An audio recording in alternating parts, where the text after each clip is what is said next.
నమస్తే అండి, నేను రజాక్. పాకిస్తాన్ దాని వంకర బుద్ధి బయటపెట్టుకుంది. నిన్నటి వరకు ఏం చెప్తుంది?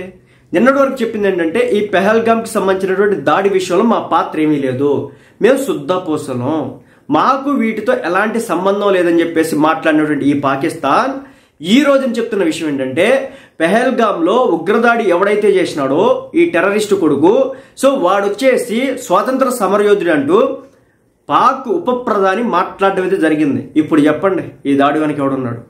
క్లియర్గా అర్థమవుతుంది. పెహల్గామ్ ఉగ్రవాదులు స్వతంత్ర సమరయోధులని అసలు బుద్ధి బయట పెట్టుకున్నటువంటి పాక్ ఉప ప్రధాని. పెహల్గామ్లో ఉగ్రదాడికి పాల్పడే టెర్రరిస్టు విషయంలో పాక్ దేశం అసలు రంగు అయితే గుట్టయితే ఈరోజు బయటపడింది.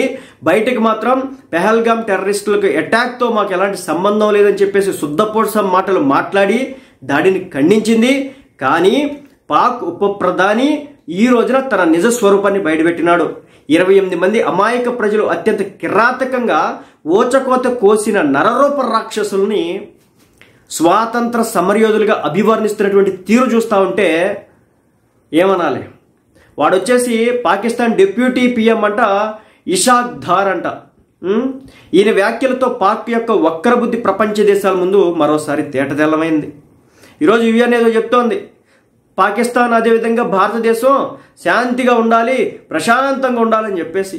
వీడు ఇలాంటి వ్యాఖ్యలు చేస్తే భారతదేశంలో ఉన్నటువంటి ప్రజలు 28 మందిని అతి పాశవికంగా చంపితే, పాయింట్ బ్లాంక్లో పెట్టి తలల మీద కొడితే మతం పేరుతో, వీడు చెప్తున్న మాట ఏంటంటే, ఈ అటాక్ చేసినటువంటి వ్యక్తులు ఎవరైతే ఉన్నారో వాళ్ళు స్వాతంత్ర సమరయోధులు అని.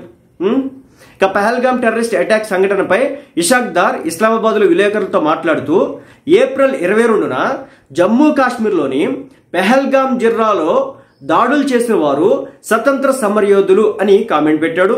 పాకిస్తాన్లో 240 మిలియన్ల మంది సింధు నీరు అవసరం. వారికి 240 మిలియన్ల మందికి సింధు నది నీరు అవసరం. మీరు ఆ ఒప్పందాన్ని ఆపలేరు. ఒకవేళ ఇండస్ట్రీటీ రద్దు చేస్తే అది యుద్ధ చర్యకు సమానమని వ్యాఖ్యానించినారు. అసలు యుద్ధం స్టార్ట్ చేసినాం అని చెప్పేసి భారత్ చెప్తే ఇంకా యుద్ధ చర్య అంటారేంటి వీళ్ళు?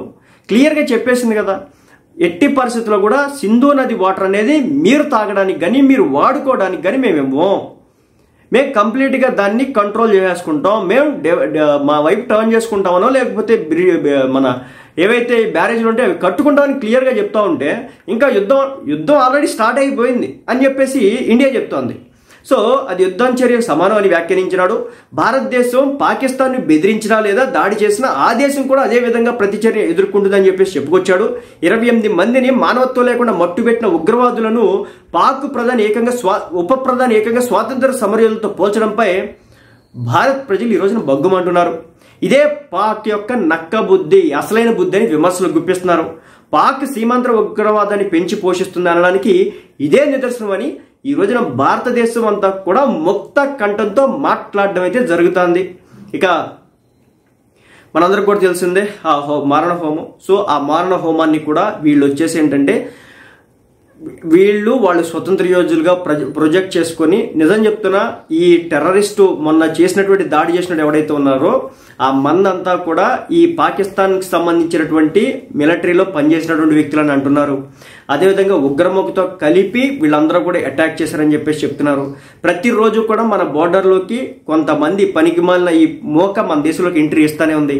సో వీళ్ళని తప్పనిసరిగా కట్టడి చేయాలంటే ఎలిమినేట్ చేయాల్సిందే.